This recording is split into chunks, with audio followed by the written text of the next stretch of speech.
हर खबर पर होगी आपकी पकड़। डाउनलोड कीजिए एबीपी लाइव ऐप। नमस्ते भारत में आप जानिए, दीदी को किसने दे दिया अल्टीमेटम। पश्चिम बंगाल की राजनीति अगले साल होने वाले चुनाव से पहले ही बेहद गर्म हो चली है। प्रदेश बीजेपी अध्यक्ष दिलीप घोष ने ममता बनर्जी को हिंसा पर अल्टीमेटम दे दिया। कहा कि उनके कार्यकर्ताओं के खिलाफ हिंसा नहीं रुकी तो उन्हीं की भाषा में देंगे जवाब। हड्डी पसली तोड़ेंगे, शमशान का रास्ता दिखाएंगे।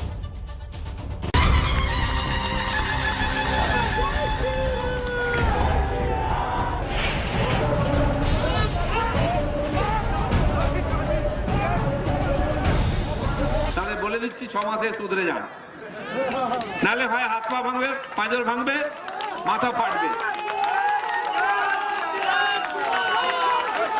হসপিটাল হয়ে বাড়ি যেতে হবে, বাড়াবাড়ি করলে সোজা শ্মশানে যেতে হবে। देश के गृह मंत्री अमित शाह की पार्टी के प्रदेश अध्यक्ष दिलीप घोष हिंसा की बात कर रहे हैं। তাহলে বলে দিচ্ছি 6 মাসে শুধরে যান, নালে হয় হাত পা ভাঙবে, পাঁজর ভাঙবে, মাথা ফাটবে। হসপিটাল হয়ে বাড়ি যেতে হবে, বাড়াবাড়ি করলে সোজা শ্মশানে যেতে হবে। बंगाल बीजेपी के अध्यक्ष बीजेपी और तृणमूल कांग्रेस के बीच साल भर से चली आ रही हिंसा को हवा दे रहे हैं। তাহলে বলে দিচ্ছি 6 মাসে শুধরে যান, নালে হয় হাত পা ভাঙবে, পাঁজর ভাঙবে, মাথা ফাটবে। হসপিটাল হয়ে বাড়ি যেতে হবে, বাড়াবাড়ি করলে সোজা শ্মশানে যেতে হবে।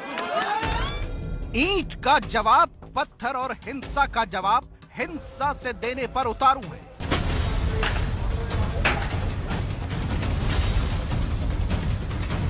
তাহলে বলে দিচ্ছি 6 মাসে শুধরে যান, নালে হয় হাত পা ভাঙবে, পাঁজর ভাঙবে, মাথা ফাটবে।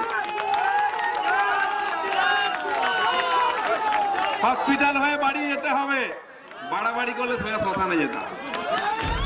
तो जो बीजेपी अब तक ममता सरकार को कानून का रास्ता अख्तियार करने की बात कर रही थी, अब उसी पार्टी के प्रदेश अध्यक्ष कानून को हाथ में लेने की बात कर रहे हैं। यहाँ पर सोनार बांग्ला की रचना करने के लिए बंगाल के अंदर परिवर्तन श्री मोदी जी के नेतृत्व में ही आ सकता है। তাহলে বলে দিচ্ছি 6 মাসে শুধরে যান, নালে হয় হাত পা ভাঙবে, পাঁজর ভাঙবে, মাথা ফাটবে। হসপিটাল হয়ে বাড়ি যেতে হবে, বাড়াবাড়ি করলে সোজা শ্মশানে যেতে হবে। बीजेपी के इस नए बयान और हिंसा वाले रुख की जड़ वहां है जिसकी पीड़ित होने का दावा अब तक बीजेपी खुद को बता रही थी। ये देखिए, पिछले महीने की तस्वीर है जब बीजेपी नेता मनीष शुक्ला की हत्या के विरोध में पश्चिम बंगाल में हिंसा भड़क उठी।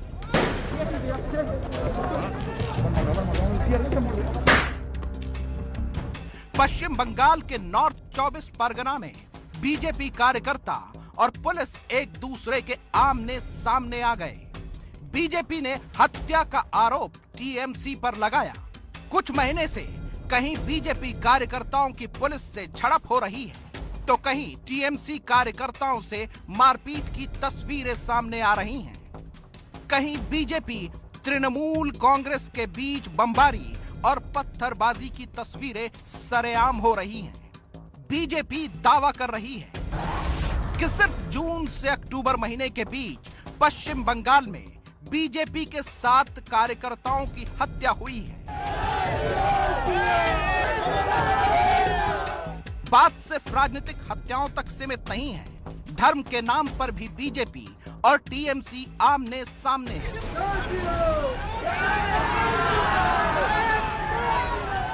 ये तस्वीर पिछले साल की है जब ममता बनर्जी के काफिले के सामने जय श्री राम का नारा लगा तो ममता बनर्जी ने इसे बीजेपी की साजिश बताया।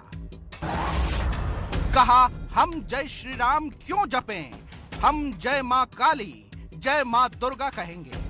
पिछले महीने जब ममता बनर्जी ने कोरोना काल में सीमित दुर्गा पंडालों को खोलने की अनुमति दी थी, बीजेपी ने पीएम मोदी की अगुवाई में डिजिटल पंडालों के उद्घाटन के साथ पश्चिम बंगाल में चुनावी सभा का शंखनाद किया।